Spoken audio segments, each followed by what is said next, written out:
Assalamualaikum warahmatullahi wabarakatuh. Perkembangan ilmu pengetahuan umum pada masa dinasti Bani Abbasiyah. Ada beberapa pengetahuan umum yang berkembang pada masa dinasti Bani Abbasiyah. Yang pertama mungkin ada filsafat, matematika, kimia, geografi, dan kedokteran, dan lain sebagainya. Pertama adalah kami membawa tokoh yang namanya Al-Kindi. Al-Kindi ini adalah seorang tokoh filsafat Islam. Dia dipercaya sebagai guru besar, dia dipercaya sebagai dokter oleh kerajaan dinasti Bani Abbasiyah.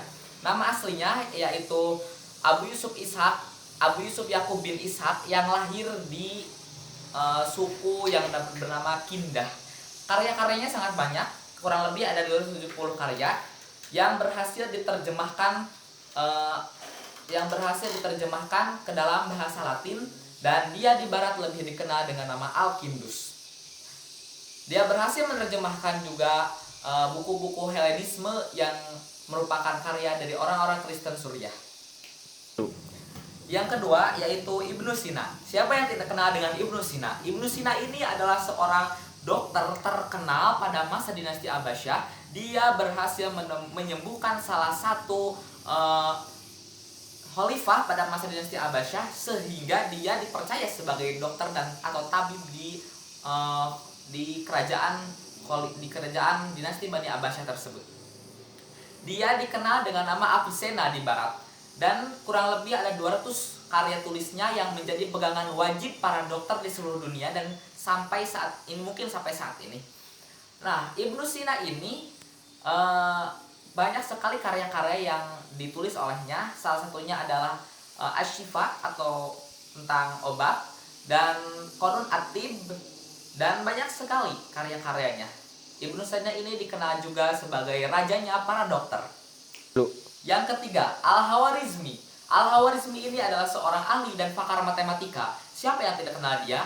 Dia itu memberikan sumbangan terbesarnya, yaitu penemuan angka 0. Menurut dia, angka 0 ini akan selalu berpengaruh sampai akhir zaman.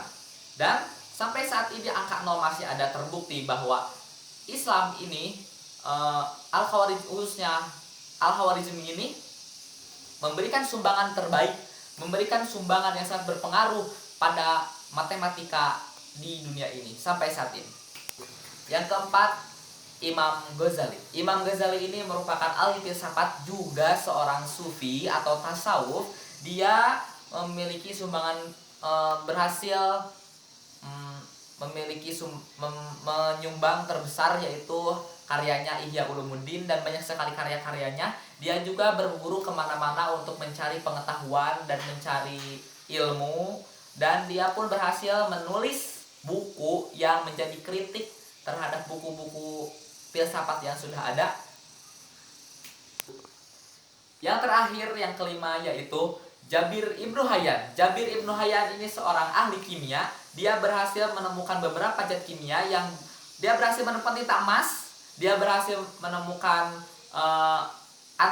cairan anti karat, dan dia pun sangat berpengaruh tentang perkembangan ilmu kimia pada masa dinasti Bani Abbasiyah. Untuk perkembangan ilmu pengetahuan pada masa Khalifah Al-Ma'mun, dibangunlah suatu perpustakaan yang bernama Perpustakaan Baitul Hikmah. Ini sangat berpengaruh pada perkembangan ilmu pengetahuan di seluruh dunia. Di Baitul Hikmah sendiri, buku-bukunya sangat lengkap, sehingga banyak orang-orang barat yang datang untuk mencari referensi, datang untuk sekolah, datang untuk kuliah ke Baghdad, dan berhasil menjadi sorotan dunia pada waktu itu. Ya. Di sana terdapat forum diskusi, ada tempat tinggalnya para ilmuwan, ada juga laboratorium astronomi untuk meneropong bintang dan lain sebagainya.